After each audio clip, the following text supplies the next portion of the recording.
రైతు సోదరులకి నమస్కారం అండి. ఈరోజు మనం మాట్లాడబోయే మరొక ముఖ్యమైన అంశం అరటికి సంబంధించినది. ఎందుకంటే అరటి రైతులు ఇప్పుడు చాలామందితో నేను మాట్లాడినప్పుడు అరటి మొక్కలకి ఇప్పుడు అడ్వాన్స్ ఇస్తున్నారు. ఇది కరెక్ట్ టైం అడ్వాన్స్ ఇవ్వడానికని. సో రైతులు ఏమంటున్నారంటే, సార్ అరటి మొక్కలు టిష్యూ కల్చర్ అరటి మొక్కలు మనం కొనేటప్పుడు టిష్యూ కల్చర్ అరటి మొక్కలు తయారీ విధానము, ఎలాంటి మొక్కలను ఎంపిక చేసుకోవాలి, మనం ఎంపిక చేసుకునేటప్పుడు ఎలాంటి జాగ్రత్తలు తీసుకోవాలనే విషయాన్ని అడగడం జరిగింది. దీనికోసమని నేను పర్సనల్గా ఒక టిష్యూ కల్చర్ ల్యాబ్ని విజిట్ చేయడం జరిగింది. టిష్యూ కల్చర్ ల్యాబ్లో టిష్యూ కల్చర్ మొక్క తయారీ విధానం గురించి పూర్తి స్థాయిలో తెలుసుకోవడం జరిగింది. కాబట్టి రైతుల కోసము ఈ మంచి విషయాన్ని రైతులకు కూడా తెలియజేయాలనే ఉద్దేశంతో మనం ఈ టాపిక్ చేయడం జరిగింది. చాలామంది రైతులు ఇప్పుడు అడ్వాన్స్ ఇస్తున్నారు కాబట్టి ఇప్పుడు అడ్వాన్స్ ఏ కంపెనీకి ఇచ్చినా కూడా మనము తప్పలేదండి. G9 వెరైటీ ఎక్కడ పోయినా G9 వెరైటీనే. G9 వెరైటీకి సంబంధించి మనము తీసుకునే కంపెనీల దగ్గర అరటి మొక్కలు ఎంపిక చేసుకునేటప్పుడు మనం తీసుకోవాల్సిన జాగ్రత్తల గురించి చెప్పే ముందర అసలు ఈ టిష్యూ కల్చర్ విధానం అంటే ఏంటి, ఈ టిష్యూ కల్చర్ విధానంలో అరటి మొక్కను ఎలా ఎంపిక చేసుకుంటారు, ఎంపిక చేసుకున్న టిష్యూని ఎలా ల్యాబ్లో మల్టిప్లికేషన్ చేస్తారు, అంటే దాని సంతతిని పెంచుతారు అనే విషయం గురించి క్షుణ్ణంగా తెలుసుకుందాం. ఈ టిష్యూ కల్చర్ అరటి విధానంలో అత్యంత ముఖ్యమైన దశ టిష్యూని సెలెక్ట్ చేసుకోవడం, అంటే ఒక ఆరోగ్యకరమైన టిష్యూని సెలెక్ట్ చేసుకోవడం. ఇది ఎలా సెలెక్ట్ చేసుకుంటారంటే, మొదటగా ఒక ఆరోగ్యకరమైన అరటి మొక్క, తల్లి మొక్క ఏదైతే ఉందో, అంటే సిగటోక కానీ పనామా కానీ ఎటువంటి తెగుళ్ళు ఆశించనిది ఒక తల్లి మొక్క తీసుకొని, అంటే వేరుకుళ్ళు కానీ కాండం కుళ్ళు కానీ పనామా డిసీజెస్ కానీ ఇన్సెక్ట్ పెస్ట్ రెసిస్టెన్స్, అంటే దోమ పోటు మరియు ఇతర ప్రాబ్లమ్స్ను తట్టుకునే తల్లి మొక్క నుంచి టిష్యూని కలెక్ట్ చేస్తారు. టిష్యూని ఎలా కలెక్ట్ చేస్తారంటే, అరటి మొక్క మొదలు ఉంటుంది కదా, భూమికి పైన మొదలులో నుంచి కొంత భాగం, అంటే మొదలు మొత్తాన్ని, అంటే దీన్ని సూడోస్టెమ్ అంటాం. అంటే ఇది కాండం కానీ ఒక కాండం, అంటే చుట్టూ పొరలున్న ఒక కాండం, మొత్తం చుట్టూ పొరలన్నీ తీసుకుంటూ వెళ్ళి ఒక మన వేలు సైజు మైన ఒక మంచి టిష్యూని, అంటే మన వేలు మందంలో మన వేలు లావులో ఉన్న ఒక టిష్యూని కలెక్ట్ చేసుకొని దీన్ని ప్రాసెస్ మొదలు పెడతారు. అది మొదటి ప్రక్రియ. అంటే సెలెక్షన్ ఆఫ్ మదర్ ప్లాంట్, అంటే తల్లి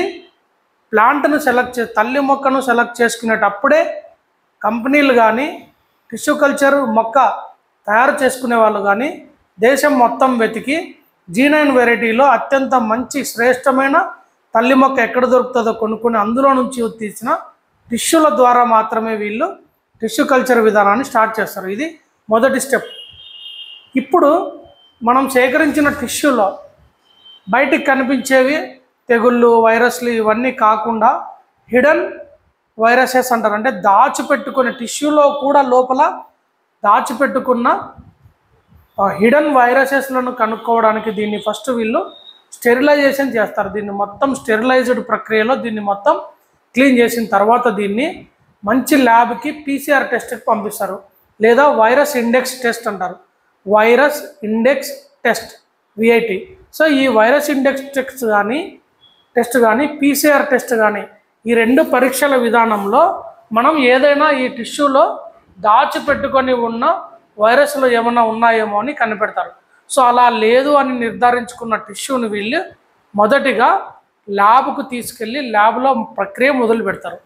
ఇందులో ఒక బ్యూటీ ఏంటంటే, చాలామంది రైతులకి మన టిష్యూ కల్చర్ మొక్క గాజు సీసాలో దాదాపుగా 6 నెలల పాటు పెరుగుతుందనే విషయం చాలామందికి తెలియదు. నేను ఈ మధ్య కొద్దిమంది మాకు తెలిసిన రైతులతో మాట్లాడేటప్పుడు నేను ఒక ఫోటో చూపించి, దీంట్లోనే మొక్క పెరుగుతుంది అంటే, సార్ ఇందులో ఎట్లా పెరుగుతుంది, దీంట్లో గాలి లేదు, దీంట్లో ఎండ లేదు, ఇది ల్యాబ్లో పెరుగుతుంది అంటున్నారు నీడలో, ఇది సాధ్యమేనా అని అడిగినాడు. దానికోసం నేను ఏం చేసినానంటే, ఒక మంచి టిష్యూ కల్చర్ ప్లాంట్ విజిట్ చేసి ఎండ్ టు ఎండ్ ప్రాసెస్ని నేను చూడడం జరిగింది. ఈ ప్రక్రియ చాలా సున్నితమైన ప్రక్రియ. ఒక ల్యాబ్లో ఒక చిన్న పిల్లోని ఇంక్యుబేషన్లో పెట్టి ఎలా కాపాడుతారో అలా మొక్కను కాపాడుతున్నారు వీళ్ళు. సో ఇందులో చాలా క్లిష్టమైన ప్రక్రియ గురించి తెలుసుకున్నామంటే టిష్యూ ఎంపిక అయినాక ఈ టిష్యూని ఇప్పుడు వీళ్ళు మల్టిప్లికేషన్ చేయాలి. అంటే ఈ టిష్యూ నుంచి మన అరటి పిలకలను అరటి మొక్కలను సృష్టించాలి. కాబట్టి దీనికి ఏం చేస్తారంటే మంచి స్టెరిలైజ్డ్ గ్లాస్ సీసా గాజు డబ్బాలో అంటే బాగా స్టెరిలైజేషన్ చేసి అందులో ఎటువంటి క్రిములు కీటకాలు లేవని నిర్ధారించుకున్నాక వైరస్ లేవని నిర్ధారించుకున్నాక ఆ గ్లాసును నీట్గా స్టెరిలైజ్ చేసి దాన్ని స్టెరిలైజేషన్ ఛాంబర్లోకి పంపించి అక్కడ కూడా ఏమన్నా హిడెన్ వైరసెస్ ఉన్నాయేమో ఆ గ్లాస్లో అని ఆ స్టెరిలైజేషన్ ప్రాసెస్లో నుంచి గ్లాస్ని లోపలికి పంపిస్తారు. ఈ లోపలికి పంపించినాక ఈ మొక్క టిష్యూస్ అంటే లోపల నుంచి టిష్యూలలో నుంచి మొలకలు రావడానికి ఇందులో ఒక కల్చర్ను ఒక మిశ్రమాన్ని వాడతారు, ఒక జెల్ లాంటి పదార్థాన్ని వాడతారు. ఇందులో మొక్క పెరగడానికి కావాల్సిన ఎసెన్షియల్ న్యూట్రిషన్స్ అందులో పెట్టి సో అందులో ఈ జెల్ తయారు చేసినప్పుడు అందులో వాటర్ని కూడా అంటే దాంట్లో వేసే నీళ్ళను కూడా pH టెస్ట్ చేస్తారు వీళ్ళు. అంటే pH టెస్ట్ చేసి pH 6.5 to 7.5 రేంజ్లో ఉన్న నీటిని మాత్రమే ఈ జెల్ తయారు చేయడానికి వాడతారు. ఈ జెల్లులో ఆ టిష్యూను పెట్టిన తర్వాత దాన్ని నీట్గా సీల్ చేసి దాని మీద డేట్ రాసి అక్కడి నుంచి ప్రాసెస్ మొదలు పెడతారు. సో ఈ టిష్యూ నుంచి కొద్ది రోజుల తర్వాత ఏమవుతాయంటే చిన్న చిన్నగా పిలకలు రావడం స్టార్ట్ అవుతుంది, అంటే మల్టిప్లికేషన్ జరగడం స్టార్ట్ అవుతుంది.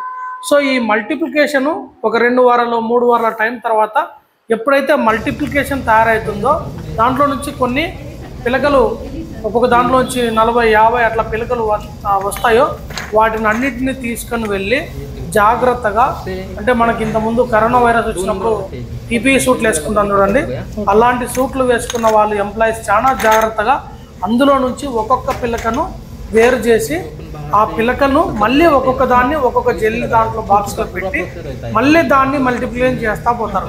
సో ఇట్లా మల్టిప్లికేషన్ చేస్తూ పోయిన తర్వాత ఒక నిర్దిష్టమైన టైం తర్వాత దానికి ఇంకా ఆ పిలకల నుంచి వేర్లు రావు. సో దీనికోసం ఏం చేస్తారంటే మళ్ళీ ఆ గాజు డబ్బాలో నుంచి ఆ జెల్లులో నుంచి దాన్ని వేరు చేసి మళ్ళీ దానికి రూటింగ్ అంటారు. ఆ టైం అది చాలా క్రూషియల్. ఫస్ట్ ఏమో షూటింగ్, తర్వాత రూటింగ్. సో రూటింగ్ కోసం మనం ఏం చేస్తారంటే ఇంకొక రకమైన అంటే వేరు వ్యవస్థ డెవలప్ కావడానికి, తల్లివేరు డెవలప్ కావడానికి, చెట్టు క్యారెక్టరిస్టిక్ డిసైడ్ కావడానికి మంచి పోషకాలు ఏమైతే కావాలో ఆ పోషకాలు ఉన్న మరొక గాజు సీసాలో దీన్ని వేరు వ్యవస్థ డెవలప్ చేయడం కోసం పెడతారు. అంటే దీనికి 1-2 నెలల వరకు అసలు వేరే ఉండదు. దీన్ని తీసుకొని మళ్ళీ రూటింగ్ సిస్టంలో పెట్టిన తర్వాత మాత్రమే వేర్లు రావడం స్టార్ట్ అవుతాయి మెల్లగా ఒక్కొక్క దానికి. దాంట్లో నుంచి మళ్ళీ పిలుకలు పుడతాయి.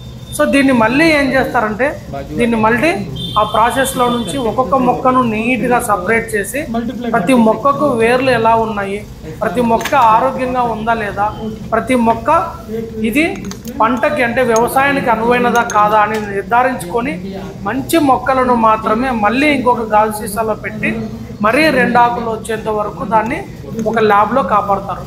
అంటే ఒక టిష్యూని ఎంపిక చేసుకొని దాన్ని ఒక జెల్లో పెట్టి న్యూట్రియన్స్ ఉన్న ఎసెన్షియల్ న్యూట్రిషన్స్ ఉన్న జెల్లో పెట్టి మళ్ళీ అక్కడ నుంచి మల్టిప్లై చేసిన దాన్ని రూటింగ్లో పెట్టి మళ్ళీ దానికి వేర్లు వచ్చేంత వరకు కాపాడి మళ్ళీ వేర్లు వచ్చిన తర్వాత ఏవైతే ఆరోగ్యకరంగా ఉన్నాయి ఏవైతే ఆరోగ్యకరంగా లేవో అన్ని సపరేట్ చేసి ఆరోగ్యకరమైన వాటిని మళ్ళీ మొక్కల్ని టిష్యూ దాంట్లో పెట్టి మళ్ళీ లాక్ చేసి ఇలా ఈ కంప్లీట్ కాంప్లెక్స్ ప్రాసెస్ మొత్తం ఒక 6 నెలలు టైం పడుతుంది.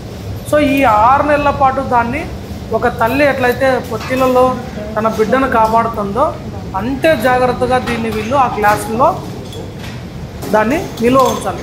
ఈ ప్రక్రియలో ఈ మొత్తం ప్రక్రియలో పొరపాటున ఎక్కడైనా కూడా చిన్న మిస్టేక్ జరిగినా కూడా ఆ మొత్తం బ్యాచ్ పనికి రాకుండా పోతుంది. అంటే ఎక్కడి నుంచో ఒక చిన్న నెగ్లెక్ట్ వల్ల ఒక చిన్న వైరస్ ట్రైన్ వచ్చి ఒక మొక్కకు అంటుకున్నా కూడా ఆ ల్యాబ్లో ఉన్న ఆ మొత్తం మొక్కలకి ఇది రావడానికి అవకాశం ఉంది. కాబట్టి ఆ మొత్తం అట్మాస్ఫియర్ని వాళ్ళు లాక్ చేస్తారు, దాన్ని సీల్ చేస్తారు.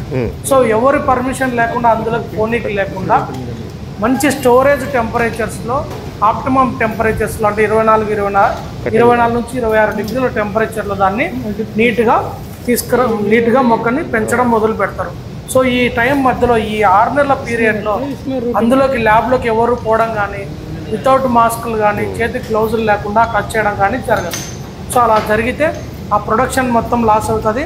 ఆ ప్రొడక్షన్ లాస్ అయితే కొన్ని లక్షల మొక్కలు చచ్చిపోతే రైతులకు మొక్కలు అందించడం కష్టమవుతుంది కంపెనీస్కి. సో ఈ 6 నెలల పాటు ఒక గాజు సీసాలో పెరిగిన మొక్కని ఫస్ట్ బయట వాతావరణానికి అలవాటు చేయాలి. సపోజ్ ఇప్పుడు అప్పుడే పుట్టిన బిడ్డని మనం సడన్గా తీసుకుపోయి ఎండలో పడుకోబెడితే ఆ అబ్బాయి ఒక్క నిమిషం కూడా ఎండకు తట్టుకోలేడు. ఈ మొక్కలు కూడా అంతే, డైరెక్ట్ తీసుకుపోయి మనం మొక్క పొలంలో పెడితే అది చచ్చిపోతుంది. కాబట్టి దీనికి ఏం చేస్తారంటే ప్రైమరీ హార్డనింగ్ ప్రాసెస్ అని ఉంటుంది. అంటే మొదటి దశ హార్డనింగ్, అంటే ఒక కంట్రోల్డ్ టెంపరేచర్లో ఉన్నది కొత్త వాతావరణానికి అలవాటు పడడానికి ఫస్ట్ పాలీ హౌస్లో పెడతారు దీన్ని కొద్ది రోజులు. అక్కడ కూడా కంట్రోల్ టెంపరేచరే ఉంటుంది, కానీ కొద్దిగా ఎక్కువ టెంపరేచర్ పెట్టి దాన్ని ఆ పాలీ హౌస్లో కొద్ది రోజులు అంటే 1 నెల రోజుల పాటు పాలీ హౌస్లో దాన్ని పెంచిన తర్వాత ప్రైమరీ హార్డనింగ్ ప్రాసెస్ అంటారు. సో ఈ ప్రాసెస్ స్కిప్ చేసిన మొక్కలు డైరెక్ట్గా పంటలో నాటితే డబ్బులు లాస్ కావడానికి అవకాశం ఉంది. సో ప్రైమరీ హార్డనింగ్ ప్రాసెస్లో పాలీ హౌస్ కింద 1 నెల రోజుల పాటు ఉన్న మొక్క సెకండరీ హార్డనింగ్కి వెళ్తుంది. సో సెకండరీ హార్డనింగ్లో ఏం చేస్తారంటే వీళ్ళు పాలీ హౌస్ బదులు గ్రీన్ మ్యాట్ వేస్తారు. అంటే ఇప్పుడు మనం టమాటో నర్సరీల మీద చూస్తుంటాం కదా, అలాంటి గ్రీన్ నెట్ కింద సెకండరీ హార్డనింగ్ చేస్తారు. అంటే ఇది బయట వాతావరణానికి దగ్గరగా ఉంటుంది వాతావరణం.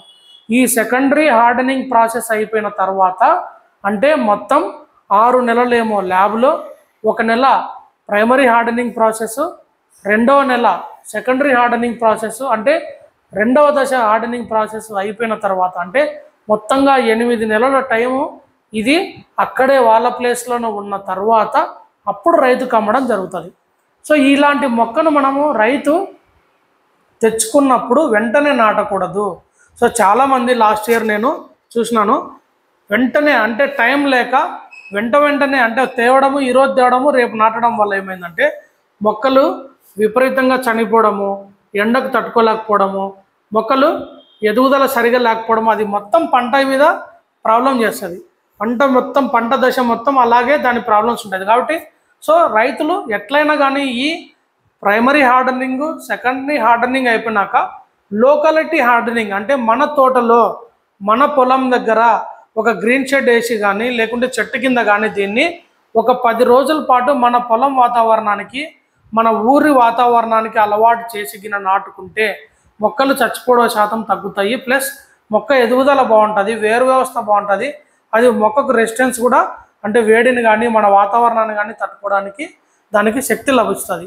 ఇది మొత్తం ప్రాసెస్. అంటే మనకు అరటి 9 నెలలకు గెల వేస్తుంది అంటే నాటినప్పటి నుంచి ముందర 8 నెలల వరకు అది నర్సరీ స్టేజ్లోనే ఉంటుంది, 8 నెలల పాటు. సో ఇంత సంక్లిష్టమైన ప్రక్రియలో ఎక్కడ ఒక చిన్న మిస్టేక్ జరిగినా కూడా అది మనకి వచ్చిందంటే ఆ మొక్క పంట లాస్ట్ వరకు దాని ప్రాబ్లం చూపిస్తూనే ఉంటుంది. అంటే అనవసరంగా వైరస్లు రావడము, ఎదుగుదల సరిగా లేకపోవడము, దాని షూట్ అంటే సుడి సరిగా ఓపెన్ కాలేకపోవడము, సో ఎండకు బెట్టకు తట్టుకోలేకపోవడము, చిన్న బ్యాక్టీరియాలకి వైరస్లకి తట్టుకోలేకపోవడము, దిగుబడి తక్కువగా ఉండడం జరుగుతుంది. అందుకే మొక్క ఎంపికలో అంటే ఇప్పుడు మనం అడ్వాన్స్ ఇస్తున్నాం కాబట్టి ఈ నెల రేపు నెల అడ్వాన్సులు ఇస్తాం కాబట్టి మొక్క ఎంపికలోనే మీరు జాగ్రత్తలు తీసుకోండి. మంచి ఫెసిలిటీస్ ఉన్న ల్యాబ్ దగ్గర మాత్రమే మీరు తీసుకోండి. ఈ ప్రాసెస్లు అన్నీ జరుగుతున్నాయో లేదో పర్సనల్గా తెలుసుకోండి. ఎందుకంటే ఒక అరటి మొక్క మనం కొన్నామంటే 16 రూపాయల నుంచి 20 రూపాయల వరకు మనం అరటి మొక్కకు రేట్ పెట్టాల్సి ఉంటుంది.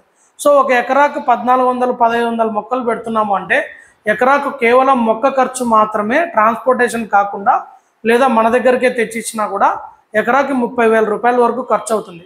కాబట్టి రైతు సోదరులందరూ మొక్క ఎంపికలో మనం ఎంపిక చేసుకున్న కంపెనీలో ప్రతి ప్రాసెస్ అంటే మదర్ రూట్, తర్వాత మదర్ రూట్ నుంచి టిష్యూ, మదర్ మొక్క నుంచి టిష్యూ, సో టిష్యూ నుంచి వాళ్ళు షూటింగ్ నుంచి రూటింగ్, సో రూటింగ్ నుంచి ప్రాసెస్ నుంచి ప్రైమరీ హార్డనింగ్ నుంచి సెకండరీ హార్డనింగ్ నుంచి మన పొలంలో వరకు ఉన్న ప్రాసెస్ మొత్తాన్ని మనం జాగ్రత్తలు తీసుకుంటే మనం అరటి పంటలో మొక్కల మోర్టాలిటీ రేట్ అంటారు, అంటే చనిపోయే శాతాన్ని కానీ మొక్కల దిగుబడి శాతాన్ని కానీ మనము నియంత్రించుకోవచ్చు.